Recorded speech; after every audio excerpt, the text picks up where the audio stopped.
ಪ್ರಶ್ನೆ ಪತ್ರಿಕೆ ಸೋರಿಕೆ ಆಯಿತು.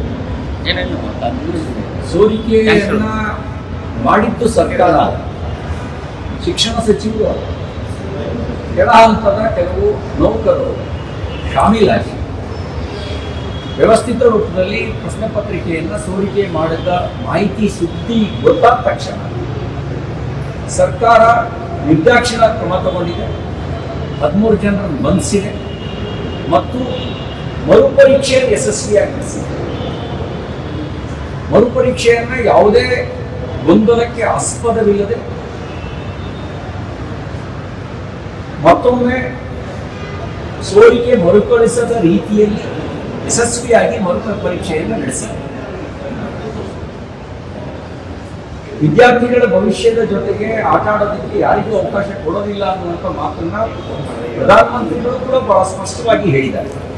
ಹಾಗಾಗಿಯೇ ಸ್ವಯಂ ಅವರೇ ಮುತುವರ್ಜಿ ವಹಿಸಿ ವಾಯುಸೇನೆ ವಿಮಾನದ ಮೂಲಕವೇ ನೇರವಾಗಿ ಪ್ರಶ್ನೆ ಪತ್ರಿಕೆಗಳನ್ನು ಸುರಕ್ಷಿತವಾಗಿ ತಲುಪಿಸೋ ಕೆಲಸ ಮಾಡಿ ಅತ್ಯಂತ ಯಶಸ್ವಿಯಾಗಿ ಮರುಪರೀಕ್ಷೆ ನಡೆಸಿದ ನಂತರವೂ ಕೂಡ ಶಿಕ್ಷಣ ಸಚಿವರ ರಾಜೀನಾಮೆ ಉದ್ದೇಶ ಇಟ್ಕೊಂಡು ಕೆಲವರು ಚಳವಳಿಯನ್ನು ಮಾಡ್ತಾ ಇದ್ದಾರೆ.